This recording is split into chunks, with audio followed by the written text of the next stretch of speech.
نے یہ تختی لکھی ہے، کس کی تختی زیادہ اچھی ہے؟ میری تختی اچھی کہ بھائی جان کی تختی اچھی ہے؟ مولا ان کی اچھی کہتے ہیں تو ان کا دل دکھے گا، ان کی اچھی کہتے ہیں تو ان کا دل دکھے گا۔ تو بھیا اس کا جواب میرے پاس نہیں ہے، جاؤ نانا جان کے پاس جاؤ۔ یہ مدعا رحمت للعالمین کی بارگاہ میں پیش کیا گیا۔ رحمت للعالمین نے سے جب پوچھا گیا، دونوں شہزادوں سے پوچھا کہ کس کی تختی اچھی ہے، ان کی تختی اچھی ہے کہ ان کی تختی اچھی ہے؟ تو وہی خیال حضور کے بھی ذہن میں آیا کہ نہیں بھائی اس کا جواب تو میں نہیں دے سکتا، جبریل آؤ تم بتاؤ کیا معاملہ ہے۔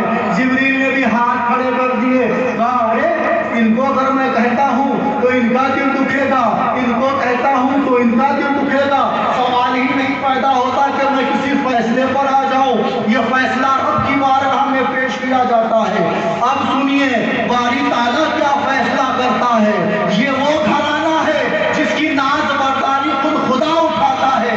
جبریل نے امی سے کہا ایک سیب کو اوپر اچھال دو اس کے دو ٹکڑے ہوں گے، ایک سیب کو اچھال دو جس کی تختی پر گرے گا، ایک سیب کو اچھالو جس کی تختی پر گرے گا اس کی تختی سب سے اچھی مانی جائے گی، لہذا دونوں تختیاں رکھی جاتی ہیں اور وہ سیب کو آسمان کی طرف اچھالا جاتا ہے۔ یہ تھا خدا کا انصاف، یہ تھا خدا کا عدل، یہ تھی خدا کی ناز برداری کہ سیب کے بیچ سے دو ٹکڑے ہوتے ہیں، ایک اس تختی پر گرتے ہیں، اس تختی پر۔ اسے کہتے ہیں ناز برداری۔ کیا بات، حضرات گرامی عید کا دن ہے، عید کا دن ہے، مطلب عید کی شب لگی تھی، چاند رات تھی، سب کے جوڑے سب۔ اب تو خیر وہ چیزیں ہی ختم ہو گئی، میرے بچپنے میں رہتا تھا کہ ہم لوگ کہ جہاں چاند رات آئی اور کپڑے نکالنا اور استری کرنا، تمام چیزیں کل پہننا، عید ہے نیا نیا کپڑا۔ اس زمانے میں بھی مدینے میں بھی یہی امنگ تھی، یہی رونق ہر طرف برپا تھی۔ حسنین کریمین سید النساء اہل جنہ کی بارگاہ میں حاضر ہوتے ہیں کہ اماں جان ہمارے نئے نئے جوڑے کہاں ہیں، ہمارے کپڑے کہاں ہیں؟ کل عید کا دن ہے، پورے محلے میں سب بچوں کے جوڑے آ گئے ہیں، ہمارے جوڑے نہیں دکھ رہے، امی جان کہاں ہیں؟ تو وہ سیدہ سلام اللہ علیہا فرماتی ہیں بچے گھبراؤ نہیں، تمہارے بچے درزی کے یہاں ہیں، وہ بن کر آ رہے ہیں، صبح مل جائیں گے۔ لہٰذا بچوں کو بہلا پھسلا کر کسی طریقے سے منا کر سلا دیتی ہیں اور مصلی بچھا کر بارگاہ خداوندی میں سجدہ سجود ہو کر اپنے دامن کو پھیلا کر مانگتی ہے، اے رب کائنات میں نے کبھی جھوٹ نہیں بولا، میں نے فقط بچوں کا دل رکھنے کے لیے کہہ تو دیا ہے کہ وہ درزی کے یہاں سے آ رہے ہیں، مگر معاملہ یہ ہے کہ گھر میں کھانے کو نہیں ہے، گھر میں کچھ نہیں ہے، تو لباس کہاں سے آئے گا، کہاں سے وہ لباس آئے گا؟ حتیٰ کہ وہ دعا مانگتے مانگتے سو جاتی ہیں۔ صبح کے وقت ہوتا ہے، فجر کا وقت ہوتا ہے، دروازے پہ دستک ہوتی ہے، سیدہ پوچھتی ہیں کون؟ آنے والے نے جواب دیا ہم اہل بیت کے درزی ہیں، اہل بیت کا جوڑا لے کر، ہم اہل بیت کے درزی ہیں، اہل بیت کا جوڑا لے کر آئے ہیں۔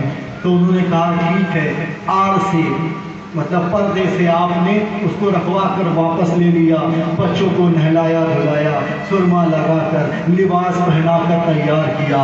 کیا عمدہ اور فاخرہ لباس تھا۔ حضور رحمت للعالمین کی آمد ہوئی، بچوں کو دیکھا، خوش ہو گئے، فرمایا اے فاطمہ یہ بتاؤ یہ لباس کہاں سے آیا ہے؟ تو فاطمہ تعجب کرتی یا رسول اللہ کیا آپ نے نہیں بھیجایا؟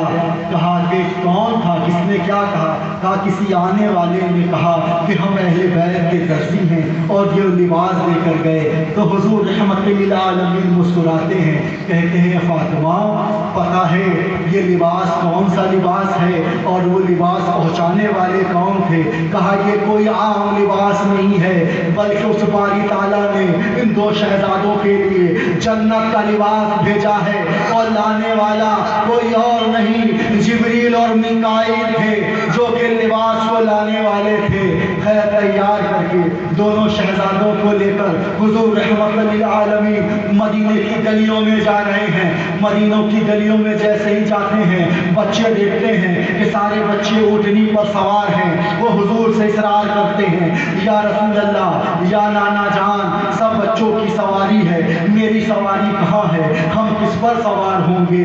رحمت للعالمین فرماتے ہیں کہ بچوں کیوں پریشان ہوتے ہو، میں تمہاری سواری ہوں۔ وہ رحمت للعالمین شہزادوں کو اپنے کاندھوں پر بیٹھالتے ہیں، وہ رحمت للعالمین اپنے کاندھوں پر بیٹھالتے ہیں۔ پھر بچے کہتے ہیں کہ سب کے پاس سب سواری کی لگام ہے، میری لگام کہاں ہے نانا جان؟ قربان جاؤں اس نانا کی محبت پر، قربان جاؤں مصطفیٰ رحمت للعالمین کی محبت پر۔ آپ نے اپنے زلف مبارک کو، اپنے گیسوے مبارک کو آپ نے تھما دیا شہزادوں کے ہاتھ میں، کہا بچوں یہ تمہاری لگام ہے، یہ محبت ہے۔ تو دیکھتے ہوئے صحابہ نے کہا کہ یا شہزادوں سے کہا کہ واہ شہزادوں کیا سواری پائی ہے۔ اس بات کو فوراً کاٹتے ہوئے حضور نور مجسم محمد مصطفیٰ صلی اللہ علیہ وآلہ وسلم نے فرمایا ارے تم ان سے کیوں پوچھتے ہو، مجھ سے کیوں پوچھتے ہو کہ میں نے کیا سوار پایا؟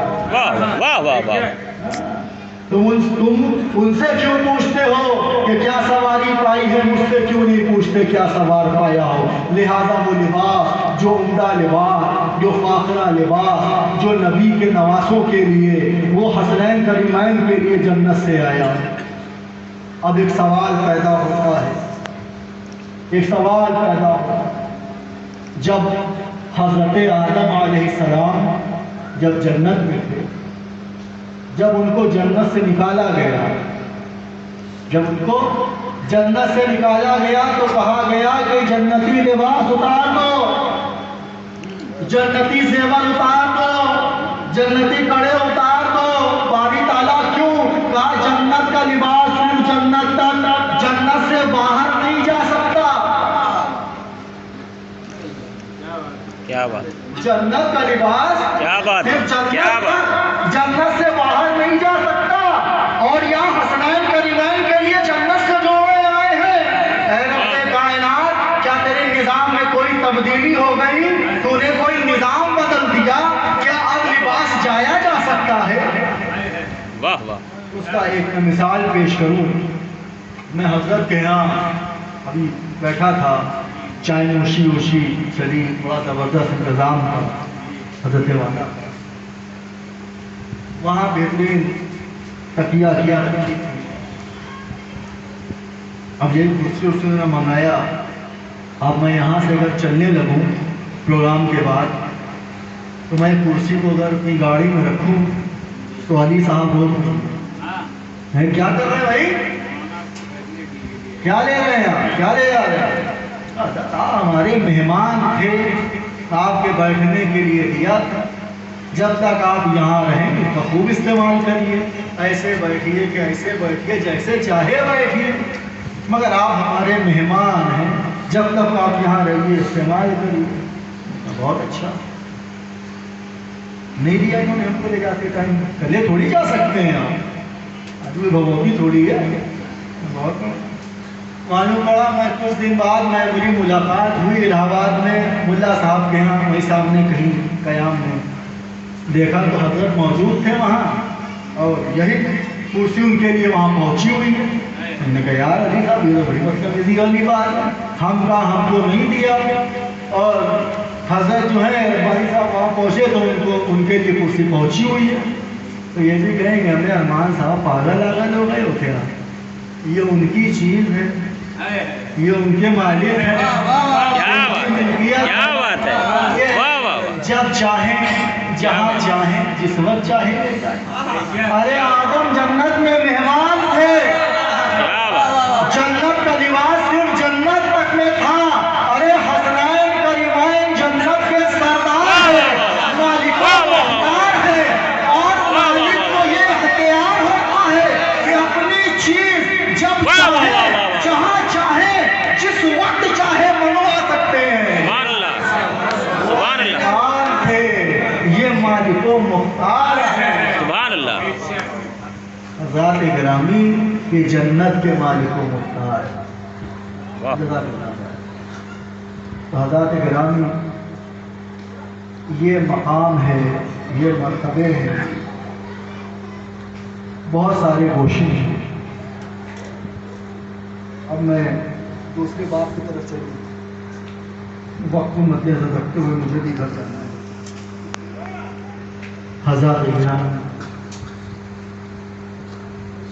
جب مولا کوفے میں تھے تو وہاں ایک لڑکی کہہ لیجیے تھی، آتی تھی مولا کے گھر میں، بچے میں کھیلتے کودتے آ گئے، یہ ہے وہ ہے، مولا سے بڑی محبت کرتی تھی۔ اس کا نام تھا نوار، اس کا نام تھا نوار۔ جب مولا کی شہادت ہو گئی، تمام معاملات پیش آ گئے، تو امام عالی مقام جب وہاں سے کوچ کرنے لگے، کوفہ چھوڑنے لگے، تو آئی، تیری مولا آپ جا رہے ہیں، اب ہمارا دل کیسے لگے گا؟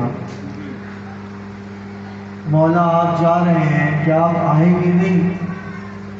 آپ آئیں گے نہیں، کم سے کم آپ جا تو رہے ہیں، کم از کم آنے کا وعدہ تو کریے، تو کم سے کم سکون تو ملے گا دل کو میرے کہ آپ کو پھر تو ضرور دیکھوں گی۔